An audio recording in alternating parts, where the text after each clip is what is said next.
inflação, IPCA, IGPM. Você já ouviu falar desses termos, mas não faz a mínima ideia do que significa. Nesse vídeo eu vou explicar o que significa cada uma dessas coisas e como a inflação afeta diretamente o seu dinheiro e como os investimentos podem te ajudar a não perder dinheiro com a inflação. Oi, meu nome é Ruth, seja bem-vinda a essa série sobre investimentos, começando pelas coisas chatas que você precisa entender para conseguir investir com segurança. Então, o que é essa tal de inflação? Na verdade, é bem simples, é o aumento generalizado dos preços. Você já percebeu que ano após ano as coisas vão ficando cada vez mais caras? Isso é o efeito da inflação. E por que é o aumento generalizado dos preços? Porque se uma única coisa sobe, não tem relação diretamente com a inflação. Tipo o azeite. Ultimamente o azeite está super caro. Mas não é por conta da inflação que o azeite está caro. Até porque os outros alimentos continuam mantendo os seus preços normais. Mas essa coisa que ficou mais cara tem influência na inflação. Mas vamos por partes. Então, por que as coisas aumentam?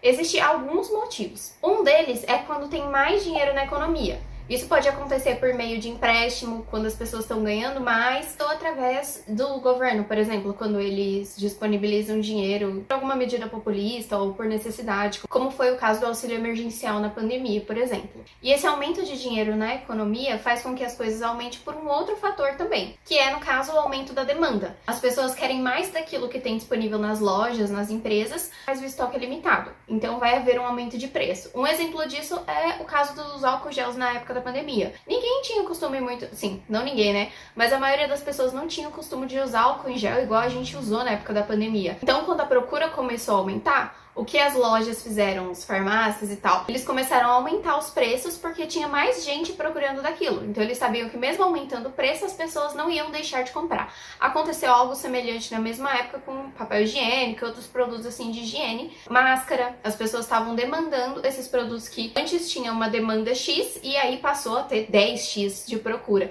Então, no caso, esse aumento da demanda, das pessoas querendo por aquilo, também causa um aumento no valor daquele produto que está sendo procurado. Outra coisa que está muito atrelada ao aumento da demanda também é, no caso, a diminuição da oferta. Então, o que seria isso?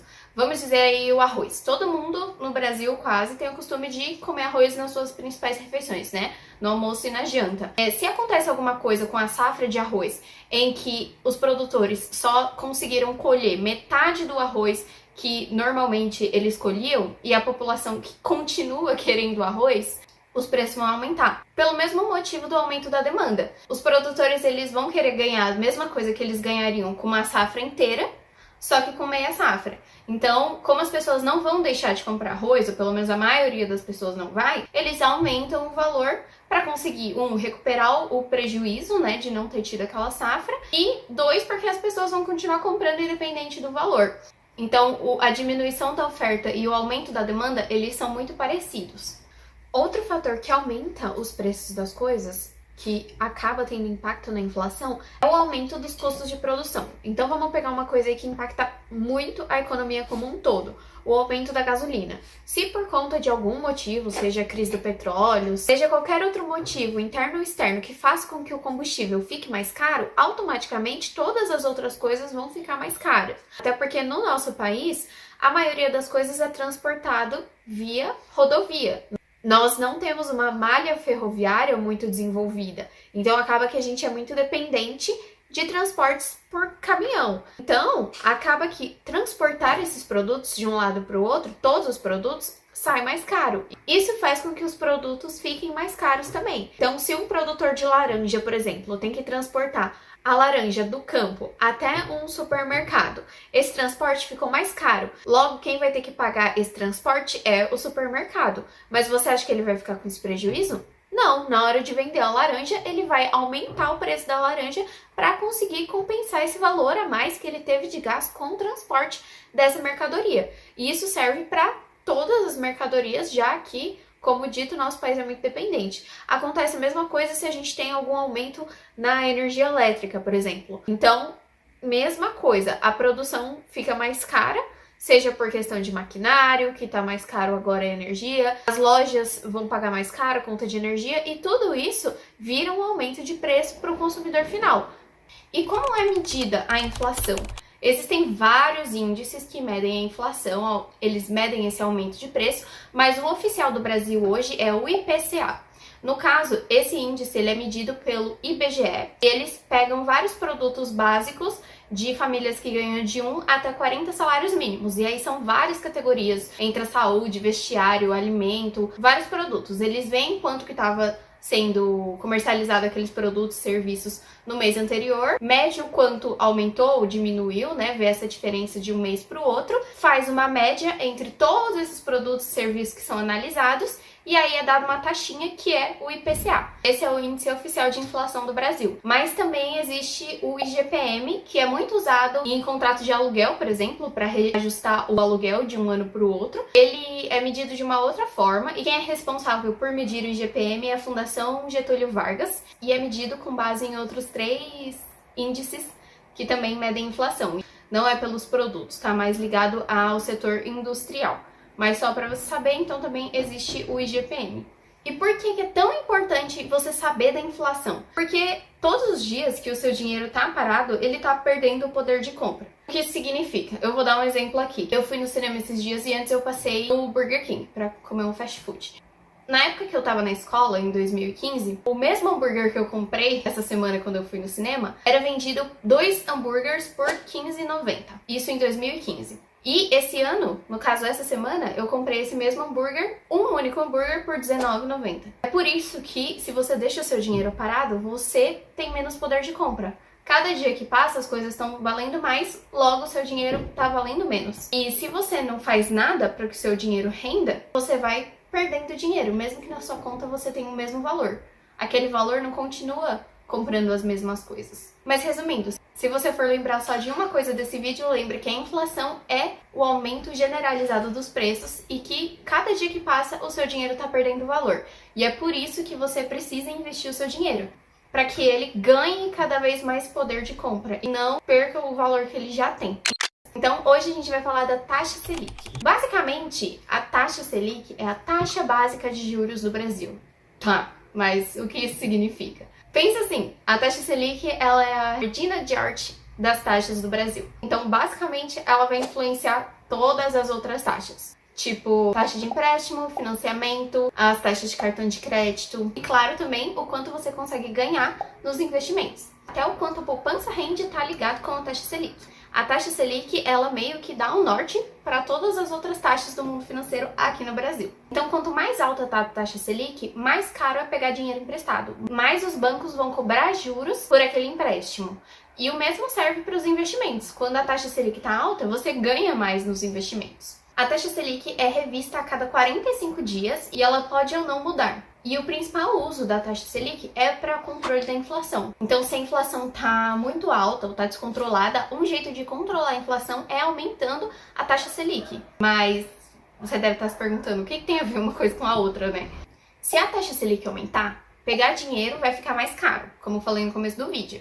Logo, as pessoas vão evitar pegar dinheiro emprestado. A maioria das pessoas, as empresas vão evitar pegar dinheiro emprestado nessa época. Logo, o consumo vai diminuir. E se as pessoas não estão comprando e não estão pegando dinheiro emprestado e tem menos dinheiro circulando na economia e menos gente consumindo, a tendência é que os preços abaixem. Com os preços abaixando, a inflação ela vai diminuir automaticamente. E além disso, os investimentos começam a pagar mais. Então as pessoas que têm dinheiro, ao invés de gastar, vão deixar esse dinheiro parado, porque ele parado vai estar rendendo, né? Se ele tiver investido, ele vai estar rendendo mais. E é mais vantajoso ganhar esse dinheiro do que gastar ele. Mas a taxa Selic, além de controlar a inflação, ela também serve para estimular a economia, em casos em que acontece o contrário. Então, se as pessoas não estão consumindo, as pessoas não estão pegando dinheiro, e isso acaba acarretando que o comércio vá mal e a economia comece a ir mal, o que o Banco Central, que é responsável pela taxa Selic, pode fazer é diminuir essa taxa para incentivar as pessoas a tirarem aquele dinheiro que está parado e consumirem ou até investir em seus próprios negócios. Então, pegar dinheiro fica mais barato, então as empresas costumam investir mais nessa época em que a taxa Selic está baixa. Mas tudo isso é controlado pelo Banco Central e existe toda uma matemática do porquê subir, porquê descer, que você não precisa necessariamente aprender agora.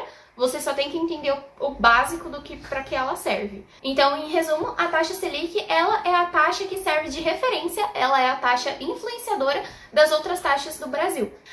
Você já viu no seu banco ou alguma propaganda falando que esse investimento rende 100% do CDI, 120% do CDI, 115% do CDI, 200% do CDI? O que é o CDI? Então, a primeira coisa que você tem que entender é que CDI é uma taxa de juros, não é um investimento.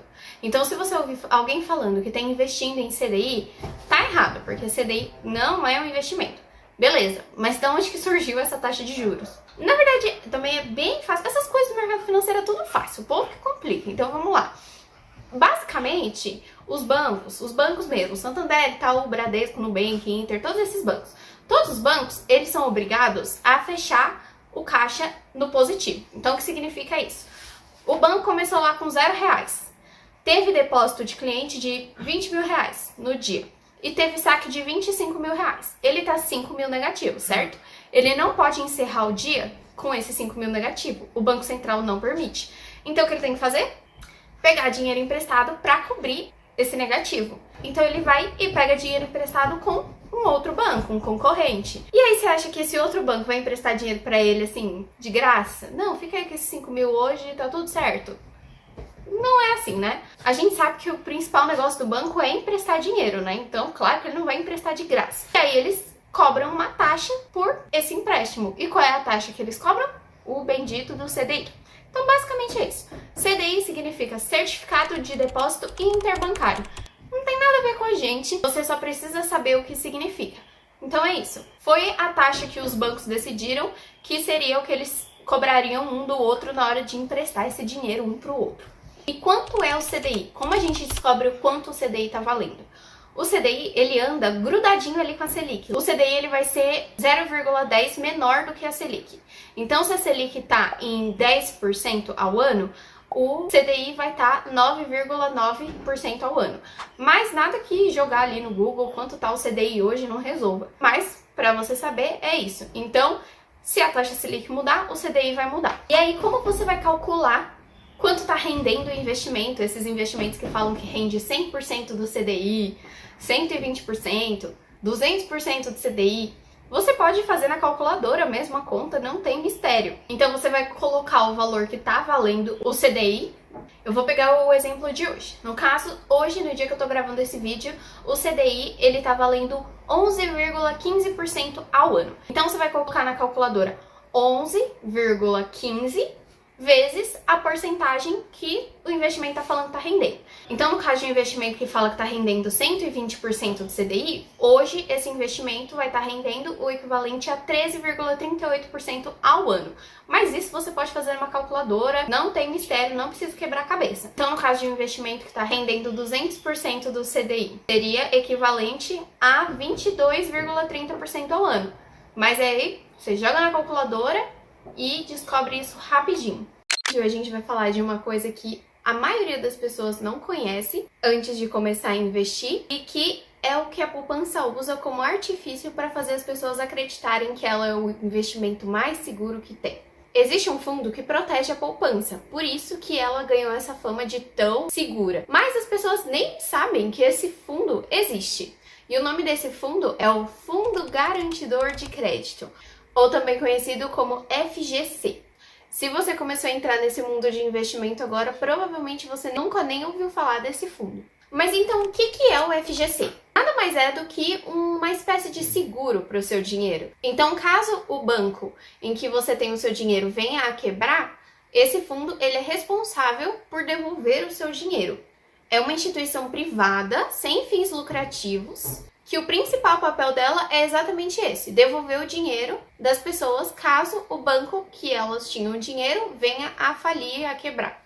Esse fundo ele foi criado em 1995 porque na época as pessoas eram muito desconfiadas quando se tratava de deixar o dinheiro no banco, em instituições financeiras. Até hoje tem umas pessoas um pouco mais velhas que não confiam muito nesse sistema, então em 95 isso era bem mais agravado.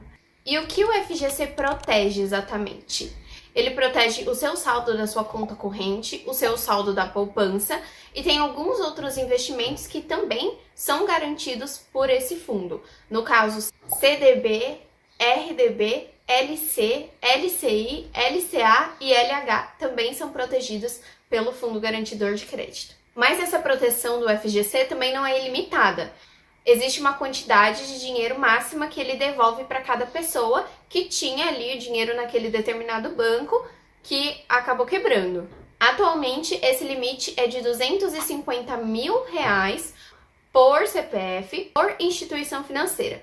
Então, o que isso significa? Se você tem R$300 mil num banco que é protegido pelo FGC e ele vem a quebrar, você só vai receber de volta R$250 mil.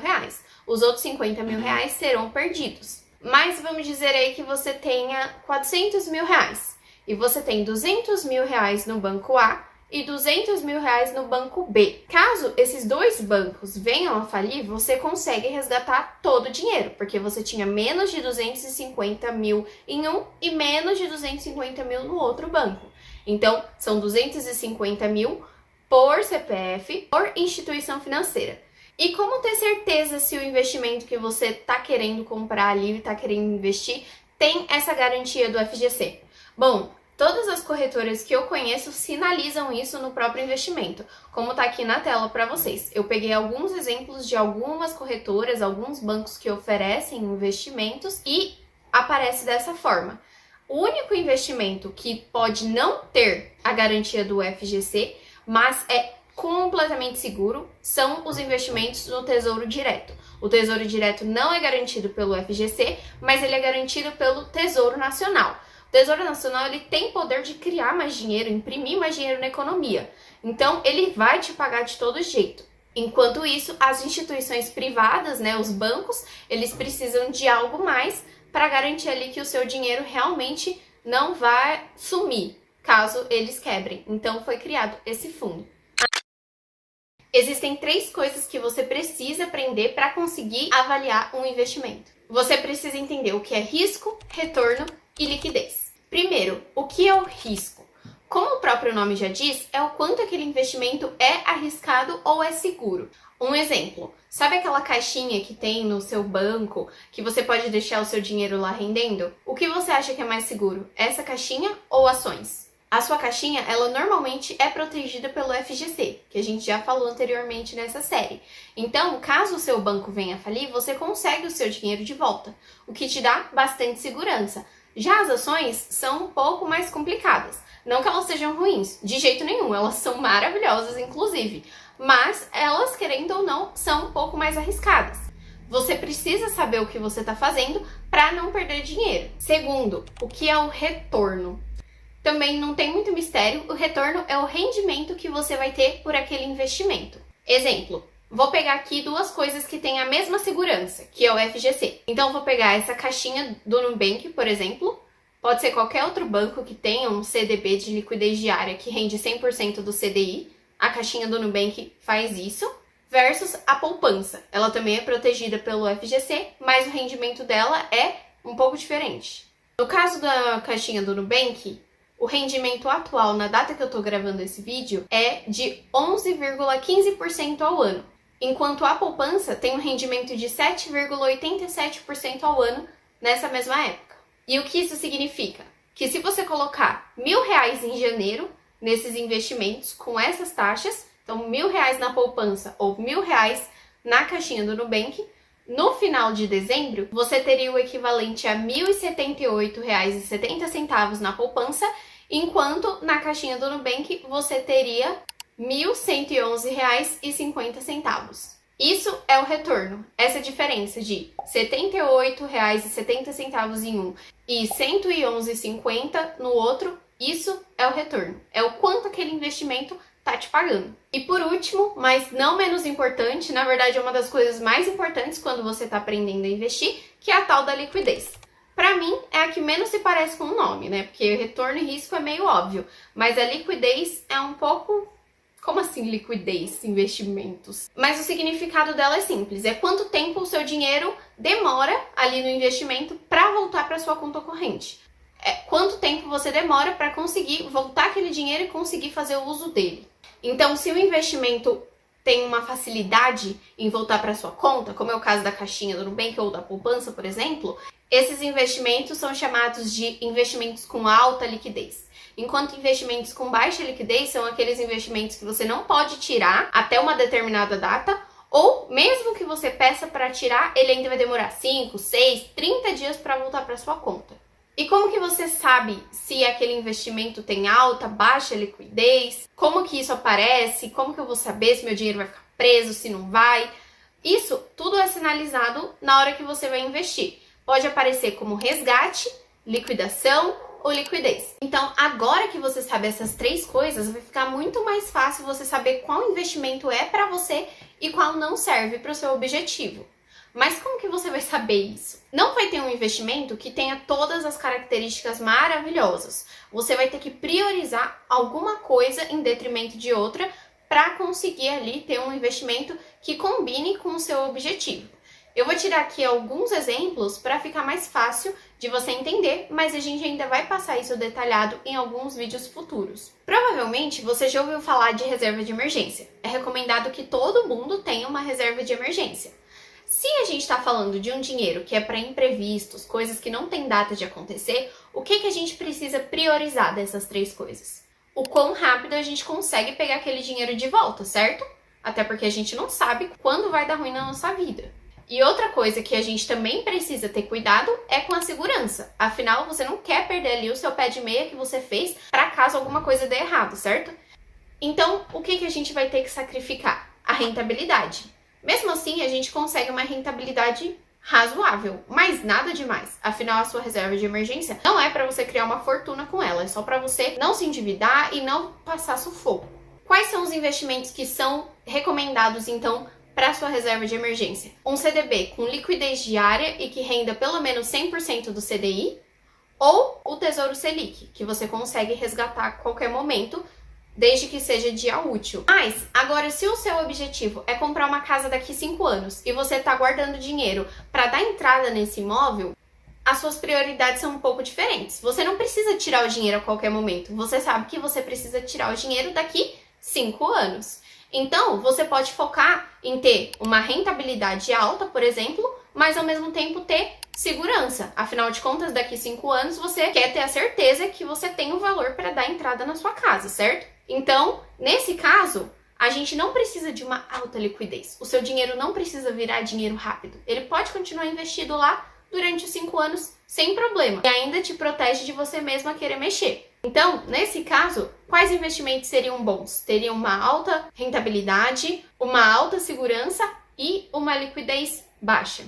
CDB, LCI, LCA, Tesouro Pré-fixado, Tesouro IPCA, todos esses investimentos normalmente não são fáceis de você pegar de volta. Até são fáceis, mas você corre o risco de perder dinheiro se você tirar ele antes da data. E essa data tá bem clara lá na hora que você vai investir o seu dinheiro. E ao mesmo tempo, todos eles têm muita segurança. Eles são os investimentos mais seguros do país. E você consegue umas taxas de juros bem altas, então você consegue uma boa rentabilidade. E é por isso que não existe um melhor investimento. Tudo depende de qual a rentabilidade que você precisa, qual a liquidez, então quanto tempo você pode deixar o seu dinheiro lá e em quanto tempo você vai precisar dele de volta. E claro, o quão seguro é e quanto risco você quer ter aí na sua carteira ou não. Uma coisa que você precisa saber sobre a renda fixa é que todo investimento tem um vencimento. E ele é diferente da liquidez que a gente falou nos vídeos atrás. E é sobre essa diferença e o que cada coisa significa que a gente vai falar nesse vídeo. Começando com vencimento e liquidez. Então vamos lá, vencimento. Quando você vai investir, aparece na sua corretora uma data de vencimento daquele investimento em renda fixa. Como esse, por exemplo. Essa data significa que naquele dia, o dinheiro que estava investido, ele vai voltar para sua conta já com os rendimentos que tinham sido ali acordados no começo do investimento. Então, o investimento ele para de render, ele volta para sua conta corrente. E aí você pode fazer o que você quiser com ele. Você pode reinvestir, você pode gastar. Então, isso é o vencimento. Naquela data, esse dinheiro vai voltar para sua conta e você faz com ele o que você quiser. E o que é a liquidez? A gente já falou em uns vídeos para trás que a liquidez é quão rápido você consegue transformar o seu investimento em dinheiro na sua conta. Então, todos os investimentos vão ter um vencimento e uma liquidez. Quando o investimento tem alta liquidez, é muito fácil você transformar aquele investimento em dinheiro para você poder usar. Enquanto uma baixa liquidez, você não vai poder tirar aquele dinheiro com tanta facilidade. Falando assim, parece mais ou menos a mesma coisa, né? Mas eu vou dar um exemplo aqui para ficar mais fácil. Então aqui, esse investimento, por exemplo, ele tem o vencimento para dia 3/12 de 2026. Então, se você não precisar desse dinheiro, ele vai ficar lá rendendo 103% do CDI até o dia 3/12 de 2026. Depois disso, ele vai voltar para sua conta e você pode usar da forma que quiser. Mas, e se você precisar desse dinheiro antes do dia 3/12 de 2026? Você vai poder tirar? Nesse caso, sim, porque ali na parte de liquidez está escrito diário, ou seja, qualquer dia útil que você pedir aquele investimento, ele vai voltar para sua conta. Agora, olha esse investimento. Ele vence dia 2/6 de 2026. Mas, se você olhar na parte de liquidez, está escrito elegível. E o que significa esse elegível? Ele significa que você até pode tirar antes da data de vencimento, mas você corre um risco que é não receber todo o seu dinheiro de volta. Então esse é o único jeito que você tem de perder dinheiro na renda fixa, se você tirar ele antes do vencimento. Você tem essa opção, mas você corre esse risco. É como se você tivesse emprestado dinheiro para sua amiga, você emprestou aí R$100 e vocês combinaram que dali um mês ela ia te pagar R$110. Só que aí chegou na metade do tempo, em 15 dias, e você pediu para ela os R$100 que você tinha emprestado. Ela vai falar, poxa, mas a gente tinha combinado de eu devolver daqui um mês. Ela pode não te devolver os R$110 e nem ter os R$100 iniciais que você colocou. Então, esse tipo de investimento, você corre esse risco. Pode ser que na hora que você for resgatar, você tenha até menos dinheiro do que você colocou inicialmente, se você não esperar a data de vencimento. Então, esse tipo de investimento, você só pode colocar o seu dinheiro quando você sabe que você não vai precisar dele para nada. E é por isso que é importante ter uma reserva de emergência. E por que esse tipo de coisa acontece? Por que pode acontecer de eu precisar tirar o meu dinheiro e ter menos do que eu coloquei até? Por conta de uma coisa chamada marcação a mercado, que a gente vai ver em um outro vídeo só sobre isso. Mas então a principal diferença entre liquidez e o vencimento é que o vencimento ele vai acontecer independente de qualquer coisa. Se você esperar até o vencimento, você tem a garantia que você vai receber exatamente o valor que o investimento disse que ia te pagar. Enquanto a liquidez é se você pode ou não tirar aquele dinheiro antes do prazo. Em alguns investimentos você pode, como o caso de liquidez diária, você pode tirar. E em alguns casos você pode correr o risco de perder dinheiro se você tirar. Então, quando a gente for ver os investimentos, eu vou dar alguns exemplos de investimentos que são seguros você investir e vai poder tirar a qualquer momento, porque não sofre com a marcação a mercado, e outros que você tem que tomar mais cuidado. Mas se você acompanhar essa série aqui, não vai ter perigo na hora de investir. Tem uma frase que é atribuída ao Albert Einstein que diz que os juros compostos são a oitava maravilha do mundo. Quem entende ganha, quem não entende paga. Não sei se foi ele realmente que disse essa frase, mas do mesmo jeito ela continua sendo muito real. Mas vamos por partes. Primeiro, o que são juros? Juros nada mais é o valor que a gente paga por estar pegando dinheiro emprestado. Então, quando você pega um empréstimo, um financiamento, o dinheiro que você paga a mais são os juros. É como se fosse o aluguel daquele dinheiro. No caso do cartão de crédito, é a mesma coisa. O seu limite do cartão de crédito nada mais é do que um empréstimo facilitado. Você consegue ali passar o seu cartão sem ter dinheiro na sua conta e, se você não pagar a fatura no dia certo que foi determinado entre você e o banco, você vai ter que pagar juros. Afinal, você pegou o dinheiro, vocês tinham uma data para devolver sem que ele te cobrasse juros e você não cumpriu. Mas existe a forma maravilhosa de usar os juros ao seu favor, que é investindo o seu dinheiro. E aí você vai para outra ponta. Quando você investe o seu dinheiro, ou você está emprestando o seu dinheiro para alguém, ou você está virando sócio de um negócio. E das duas formas, você tem que receber juros por isso. Ou no caso de virar sócio, você recebe os dividendos. Beleza, entendido que são juros, mas e o que são esses juros compostos? ou também conhecido como juros sobre juros. Quando você investe o seu dinheiro, ele rende todos os meses um pouco mais do que ele rendeu no mês anterior. Mas para exemplificar isso, eu vou mostrar uma tabela para ficar mais claro. Aqui eu estou usando uma calculadora de juros compostos do Investidor Sardinha, mas você pode usar qualquer calculadora de juros compostos que você preferir. No caso, a simulação que eu estou fazendo agora é se você investisse R$1.000 e só deixasse esses R$1.000 parados a 12% ao ano no período de 10 anos. O quanto você teria? Então, se a gente desce um pouco a página, aparece essa tabela aqui. E o que ela quer dizer? No primeiro mês que o seu dinheiro tivesse investido, ele ia render sobre esses R$1.000 que você tinha colocado. Então, ele ia te dar de juros R$9,49. No final do mês, você teria um total de R$1.009,49. Beleza. No próximo mês, tá vendo que você já ganharia um pouquinho mais do que no mês anterior? Uma diferença aí de 9 centavos? É porque agora, esse rendimento, ele não é mais sobre os R$1.000. Agora ele é sobre esses R$1.009,49. Isso vai acontecendo todos os meses. Então, tá vendo que no final do primeiro mês você teve esse valor, então rendeu isso de juros. Aí somou isso com isso do primeiro mês, teve um total de R$1.019,07. No próximo mês, você vai ganhar um pouco mais de juros do que no mês anterior.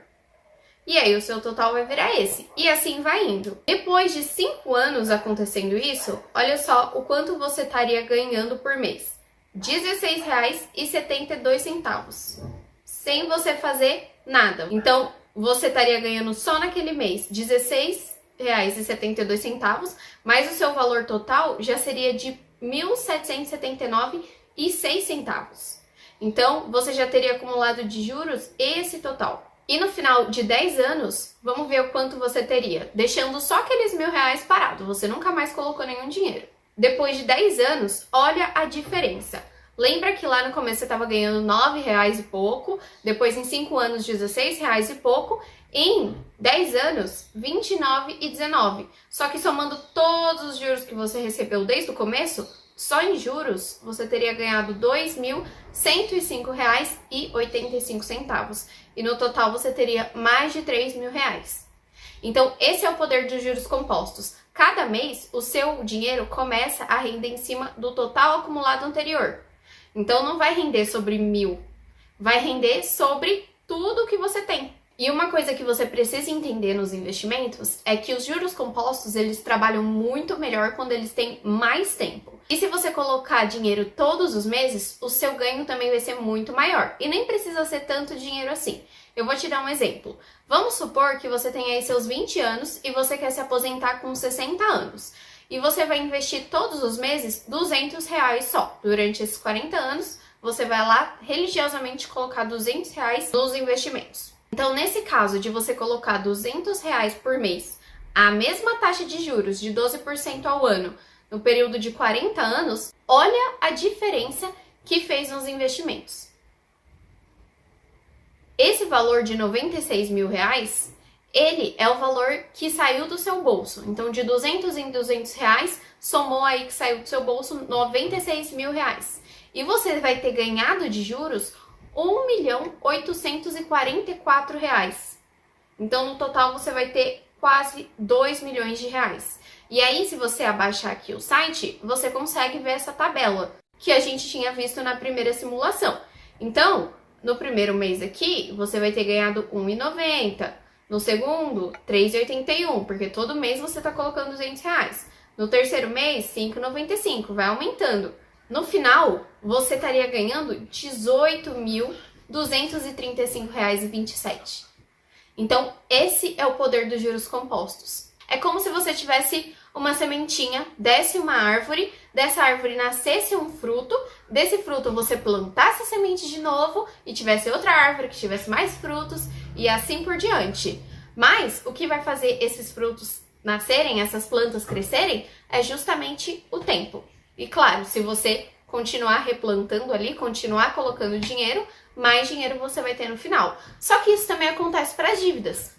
E qual que é a diferença das dívidas? Os juros são absurdamente mais altos, principalmente quando a gente fala de Brasil. Para você ter uma ideia, Os juros de cartão de crédito no Brasil podem chegar até 438% ao ano. Então, só para você ter uma ideia, se você tinha uma dívida de cartão de crédito no começo do ano de R$ 200 a uma taxa de juros de 438 ao ano, no período de um ano, essa dívida já teria se transformado em R$ 1.076. Já é bastante, praticamente 5 vezes o valor que você devia inicialmente. Mas olha só o que acontece se ao invés de você ficar devendo esse valor durante um ano, você fica devendo durante 5 anos. A sua dívida inicial de R$ 200 em 5 anos iria para R$ 901 mil, quase R$ 1 milhão em 5 anos. E é por isso que as dívidas sugam tanto o seu dinheiro, por conta dos juros compostos. E você pode escolher usar esse poder dos juros ao seu favor, no caso dos investimentos, ou você acaba deixando com que os bancos ganhem em cima de você. No caso, se você tem dívida, você precisa pagar primeiro as suas dívidas para depois começar a investir. Porque os juros das suas dívidas é muito mais alto do que você consegue de retorno no investimento. Mas assim que você quitar suas dívidas, ou se você não tem dívidas, comece a investir o quanto antes. Até porque o tempo é um fator determinante para você conseguir mais dinheiro quando se trata de juros compostos. Você começou a estudar sobre investimentos, mas agora deve estar se perguntando, tá, mas por onde que eu invisto? Como que eu acho esses investimentos? É sobre isso que a gente vai falar nesse vídeo. Onde a gente consegue comprar investimentos, que no caso são nas corretoras de valores. Então, o que são as corretoras de valores? Nada mais é do que uma empresa responsável por vender esses investimentos. Então, é exatamente isso. Para você comprar investimentos, para você investir o seu dinheiro, você precisa de uma corretora de valores. O trabalho principal dela é essa. Existem alguns bancos que têm suas corretoras de valores. Tanto bancos digitais mais recentes, como os bancos tradicionais, a maioria oferece esse serviço atualmente de investir. E qual é a principal diferença entre as corretoras e os bancos? Basicamente, o trabalho do banco, o que faz com que ele ganhe dinheiro de fato é emprestando dinheiro. Então, empréstimo pessoal, financiamento, cartão de crédito, são todas formas de empréstimo que eles ganham dinheiro principalmente com os juros. No caso do cartão de crédito, eles também ganham com a transação. Então, cada vez que você passa o seu cartão ali, eles ganham um pouquinho desse dinheiro. As corretoras, não. As corretoras são feitas justamente para você investir o seu dinheiro. Esse é o principal negócio delas. E como que elas ganham dinheiro? Algumas cobram taxa para você investir o seu dinheiro em alguns tipos de investimentos. Hoje isso já está caindo um pouco em desuso. A maioria das corretoras não cobra mais taxa para você investir, mas esse era um jeito que elas ganhavam dinheiro. Mas também é assim, pensa que o banco A precisa de um empréstimo. No caso, ele vai lançar um CDB, né, para as pessoas emprestarem dinheiro para ele. E ele oferece para as corretoras, para todas as corretoras. Fala, olha, eu estou disposta a pagar 16% ao ano para as pessoas comprarem o meu CDB, para emprestarem o meu dinheiro. Então, esse banco A está pedindo dinheiro e ele está disposto a pagar 16% de juros. E aí as corretoras vão colocar para você, pessoa, ir lá e comprar por um outro preço. Então, pode ser que na sua corretora, um CDB do banco A tá pagando 12% ao ano. Na outra corretora, esse mesmo CDB para esse mesmo banco A tá pagando 14% ao ano. Essa diferença de 16 para 14 ou 16 para 12 é chamado de spread e essa diferença fica para a corretora. Então esse é um jeito deles lucrarem também. Mas a maioria das corretoras ganham dinheiro mesmo com a galera que faz day trade. Eu não vou entrar nesse assunto. Não vou entrar nessa área. Mas existem formas das corretoras monetizarem, ganharem dinheiro em cima dessas pessoas que fazem day trade, que no caso não é o foco dessa série. Tá, mas como que eu escolho qual corretora investir? Na verdade, para abrir conta em corretora é de graça, então o que eu recomendo é que você abra em várias corretoras. Mas, eu vou ser bem sincera aqui, existem alguns investimentos que são oferecidos em todas as corretoras e não muda nada. Sabe essa questão de um tá vendendo a 12%, o outro a 14%? Tem alguns investimentos que isso simplesmente não acontece. É o caso de Tesouro Direto, então Tesouro Direto todas as corretoras e até bancos oferecem e sempre você vai achar as mesmas opções em todos eles. Por ser um título do governo, não tem essa negociação. Outra coisa que também é igual são as ações e fundos imobiliários. Tá lá para vender, o valor vai ser sempre igual para você comprar a ação, seja na corretora A, na B, na C, na D, não importa. Então, o que vai mudar para você que está começando a investir agora são os investimentos em renda fixa. Então, CDB, o LCI, LCA, essas coisas vai mudar de uma corretora para outra. Tanto quanto aquele CDB vai te pagar, aquele investimento vai te pagar, quanto o valor mínimo que você pode colocar. Isso quem vai determinar são as próprias corretoras. Então é legal que você tenha mais de uma para você ter essa comparação. Então, o que mais vai mudar de uma corretora para outra, além dessa parte da renda fixa, é também a parte de usabilidade.